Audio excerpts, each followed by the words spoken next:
Bismillahirrahmanirrahim. Assalamualaikum warahmatullahi wabarakatuh. Kita langsung dulu, kita khataman Quran, masuk ayat 93 surah Ali Imran. Alhamdulillah, kapan lagi kita bisa ngaji bareng se-Indonesia. Bahkan ada teman-teman dari mancanegara yang mengakses internet atau melihat siaran rekaman tundanya. Mudah-mudahan ini dianggap sebagai majelis Quran juga, majelis khataman Quran juga, insyaallah, mudah-mudahan, amin. Allah turunkan keberkahannya buat kita semua. Saudara-saudara yang dirahmati Allah, apabila saudara ikut pengajian ini, saudara berdoalah kepada Allah Subhanahu wa taala. Idza quri'al Qur'anu fastami'u lahu wa ansitu la'allakum turhamun. Allah sendiri yang bilang, kalau kita kemudian dengerin orang yang baca Quran, dengerin orang yang ngaji Quran, kita diam, kita memperhatikan, kita menyimak, la'allakum turhamun, maka kita akan diberikan rahmat oleh Allah Subhanahu wa taala.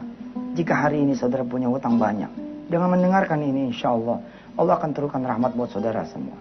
Jika hari ini saudara tidak punya anak keturunan, saudara belum menikah, saudara pengen kuliah, saudara pengen berangkat lagi anak ke SMA, saudara pengen begini dan begitu, insyaallah baca Quran, dengerin Quran, baca Quran, menyimak Quran, baca Quran, memperhatikan Al-Quran, insyaallah mudah-mudahan Allah akan berikan rahmat buat kita sesuai dengan rahmat yang Anda butuhkan, insyaallah.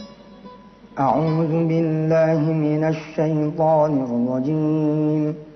Bismillahirrahmanirrahim.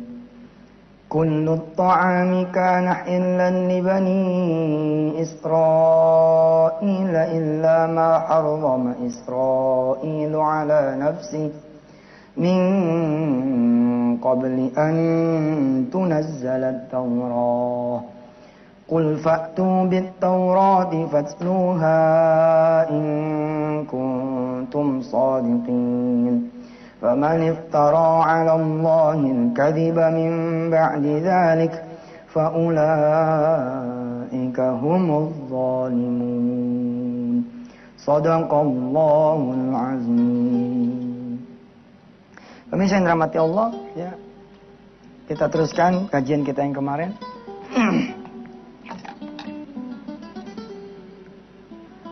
Ya. Amalan harian yang pertama adalah Rasulullah menyuruh kita beristighfar 3 kali sehabis sholat. Bukan saja sehabis perbuatan buruk kita disuruh beristighfar, bahkan sehabis sholat pun kita disuruh beristighfar. Hikmah yang pertama sudah disampaikan kemarin, bahwa bisa jadi sholat yang kita lakukan, nawaitunya bukan karena Allah, tapi karena manusia. Sholat kita begitu rapi, cakep banget, Allahu Akbar, keren. Allahnya gua sampai merintih gitu. Ternyata sebelahnya mertua dia. Oh pantas, sebelahnya ada mertua. Nah kita disuruh istighfar. Siapa tahu sholat kita buat orang, bukan buat Allah. Nah, kita disuruh beristighfar tuh. Itu hikmah yang pertama. Hikmah yang kedua pada hari ini apa? Hikmah kedua pada hari ini yakni habis sholat itulah permohonan ampun yang dibuka oleh Allah Subhanahu wa taala.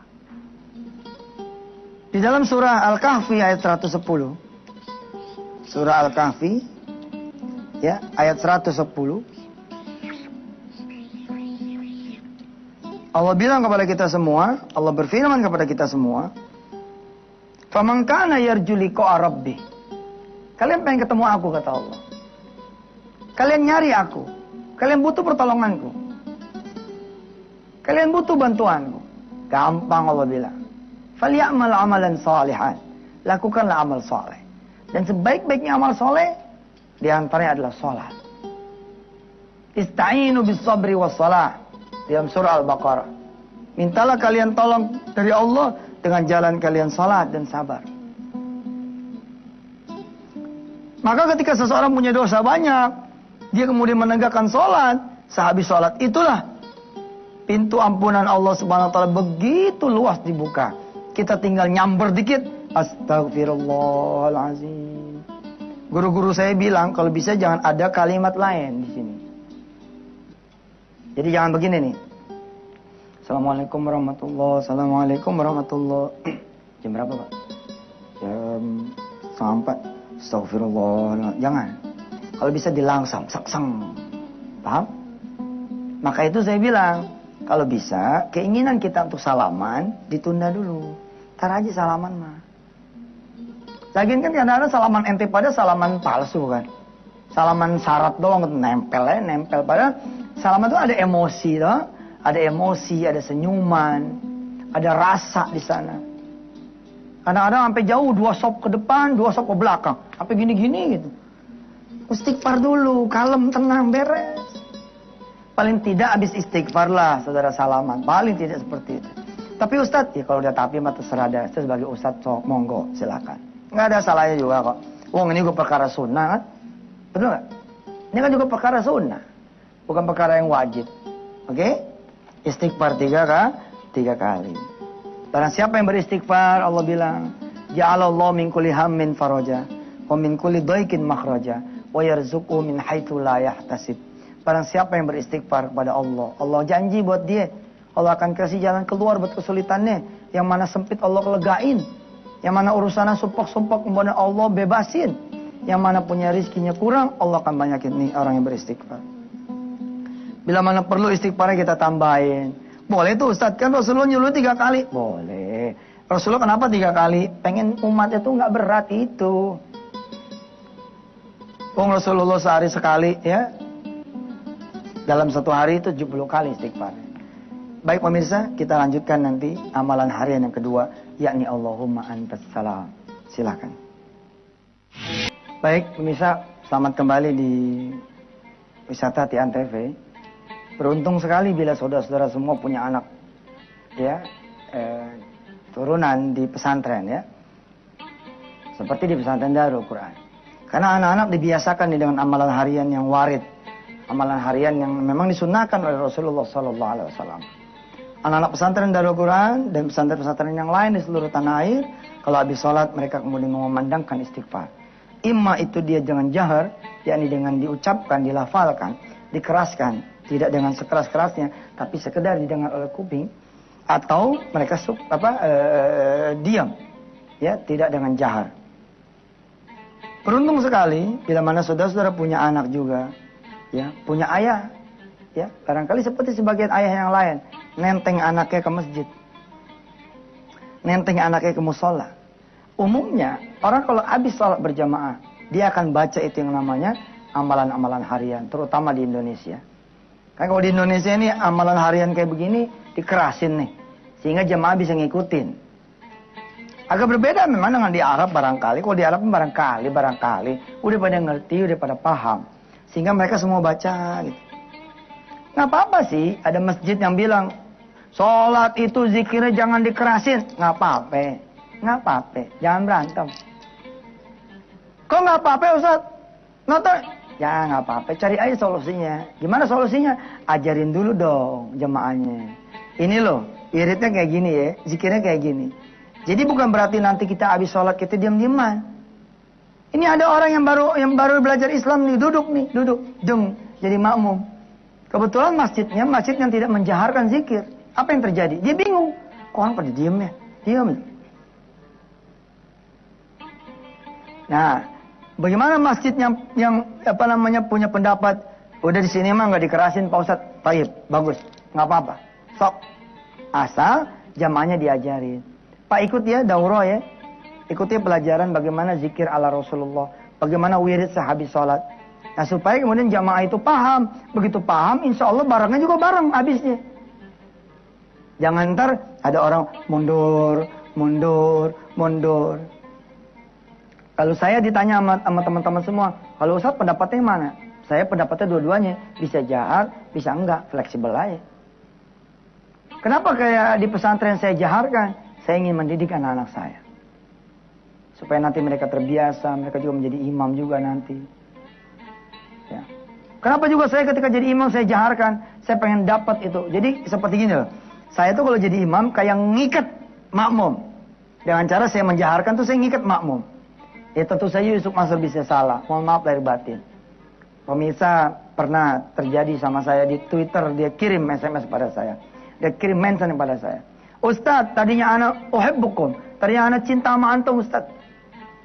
Tapi ketika antum ajarin sholawat kepada jamaah semua lewat televisi, anak udah tidak lagi cinta sama antum. Saya bingung. Sebegini orangnya.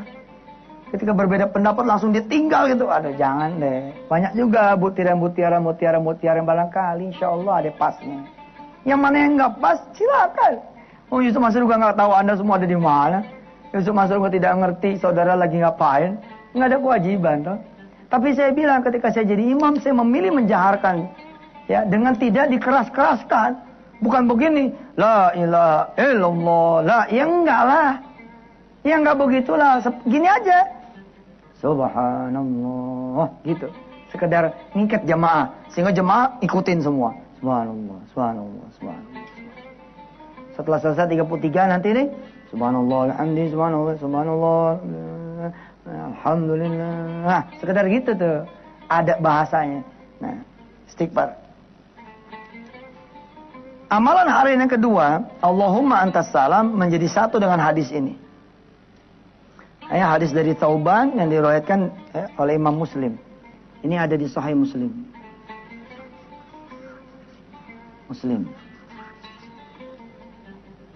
Nyambung nih ayat hadis tentang Allahumma antas salam. Ini udah saya tulisin.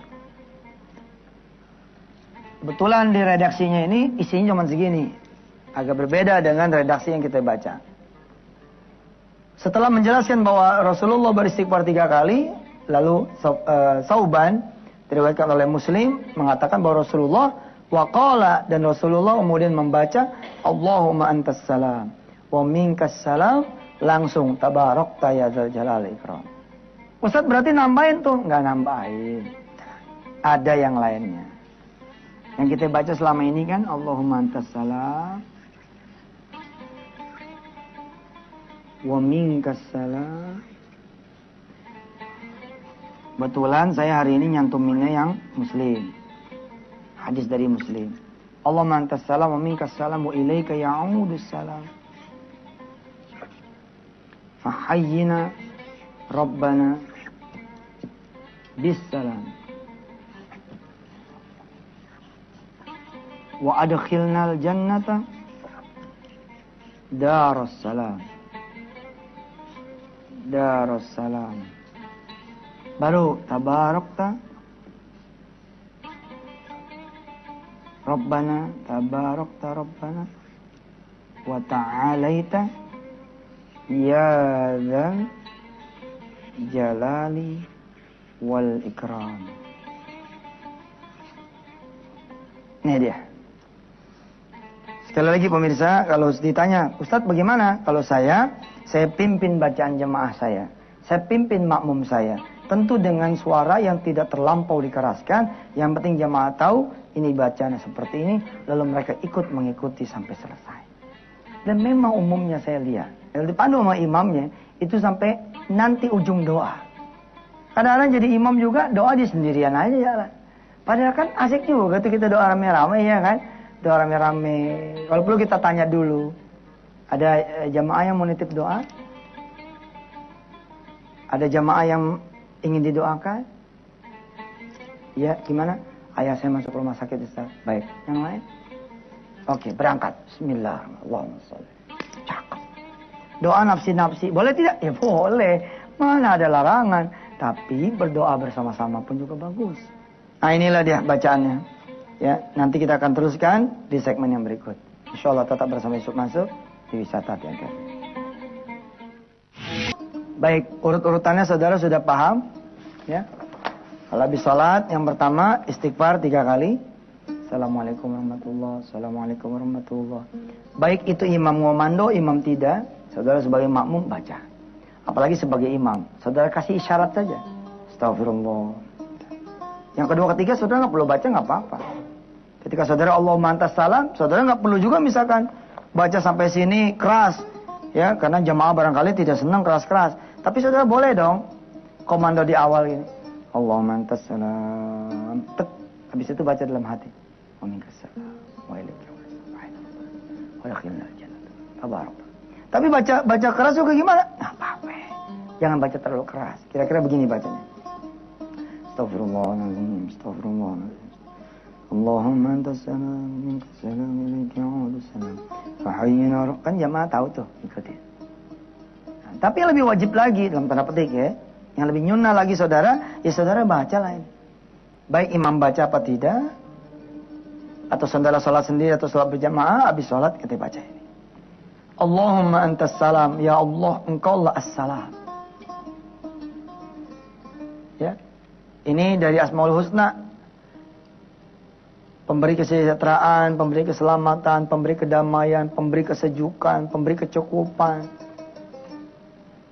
Wa minkas salam, dari engkau lah as-salam itu. Wa ilaika ya'udus salam, semua akan kembali kepada engkau ya Rabb. Kalau ini boleh diartikan sebagai keseimbangan dunia dan akhirat. Orang yang biasa mengucapkan ini, dia punya motor, dengan motor itu dia menjadi happy, senang. Terbantukan ketika mau ke sana, mau ke sini, ke kantor, ke tempat usaha, ke tempat kerja, tempat ngaji. Lalu hilang. Nah, kita terbiasa baca ini, wa ilaika ya'udus salam. Ya kembali lagi memang semuanya kepada Allah. Dan assalam ini bukan cuma dunia nih, dunia akhirat nih. Ya, ketenangan, kedamaian, kesejukan, keamanan, perlindungan, kesejahteraan. Fahayyina rabbana bisalam. Ini doa loh. Maka hidupkan kami wahai Tuhan kami bisalam, dengan salam. Wa adkhilnal jannata darussalam. Orang-orang tua saya ngasih tahu, nanti ada surga namanya Darussalam. Kalau kita rajin baca ini habis sholat, maka insya Allah kita akan diberikan hak untuk memasuki Darussalam. Tabarakta Rabbana wa ta'alaita ya dzal jalal wal ikram. Maha suci engkau ya Allah, maha tinggi, maha kuasa, maha agung. Wahai yang memiliki perkasaan dan kemuliaan. Pesan saya kepada saya dan kepada saudara-saudara semua adalah, kalau lagi zikir yang benar, jangan langsung ambil BB, sambil ngikutin imam, sambil scroll, ambil SMS. Dan hebatnya tuh pemirsa semua ya, kalau lagi sholat tuh nggak bisa khusyuk. Tapi kalau lagi bebean, sama lagi epet-epetan gitu, itu bisa khusyuk tuh. Dipanggil juga nggak nengok tuh. Suf, nggak nengok. Sampai temen motoin itu, nggak tahu dia bahwa dia sedang dipoto karena lagi khusyuk. Rupanya cara khusyuk itu ya pakai bebe. Kalau ente mau sholat khusyuk pakai bebe. Nih doanya yang benar. Karena ini doa, bukan bacaan biasa. Apalagi istighfar, minta ampun. Masa minta ampun saudara nggak khusyuk kan? Nggak inline, tidak fokus, tidak konsentrasi. Ilustrasi sudah saya berikan kan? Menteri lapor. Lapor Pak Presiden, kita punya kecelakaan. Ada pesawat Silk Air, kemudian begini begitu di Bandara Solo, ada percikan api. Presiden menerima. Oh iya, sudah diselesaikan? Sudah Pak, bagus. Menteri Perhubungan lapor lagi, Menteri Ekonomi lapor lagi, tapi dengan sikap yang santun, hormat, tawadhu, fokus, konsen.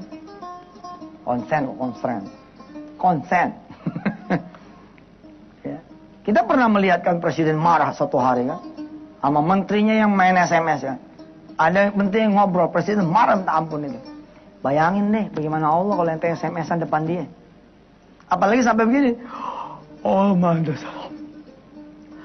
Oh minkas salam. Kalau Allah bikin nggak balik lagi tuh mulut gimana? Nggak bisa balik gimana? Jangan dong. Allah yang serius. Karena ini doa. Jangan sambil ngobrol habis sholat. Dibikin anteng gitu. Ini nasihat buat saya sih. Saya suka begitu juga. Mudah-mudahan abis ini enggak ya. Saya pun ikut belajar bersama saudara semua. Sampai ketemu lagi besok pemirsa. Mudah-mudahan Allah merahmati kita. Yuk kita berdoa. Mudah-mudahan amalan harian istighfar dan Allah mantas salam yang kita sudah pelajari langsung kita pakai sepanjang kita sholat. Insya Allah. Bismillahirrahmanirrahim. Darasna ya Allah wa ta'alamna. Kami sudah belajar tentang amalan harian istighfar sehabis sholat 3 kali dan Allah mantas salam. Mudah-mudahan ya Allah istighfar kami sehabis sholat diterima. Dan kami menjadi orang istiqomah setiap sholat baca istighfar 3 kali. Allah mantas salam juga 1 kali ya Allah. Sepanjang kami sholat insyaAllah. Rabbi fir warhamun takhir rahimin. Pemirsa yang istighfar 3 kali, yang ini cukup 1 kali. Ya. Yang ini cukup satu kali sehabis sholat fardu, ya, baik berjamaah atau sendiri. Mudah-mudahan Allah menyempurnakan segala ilmu kita. Sampai ketemu lagi pemirsa di hari esok. Wassalamualaikum warahmatullahi wabarakatuh.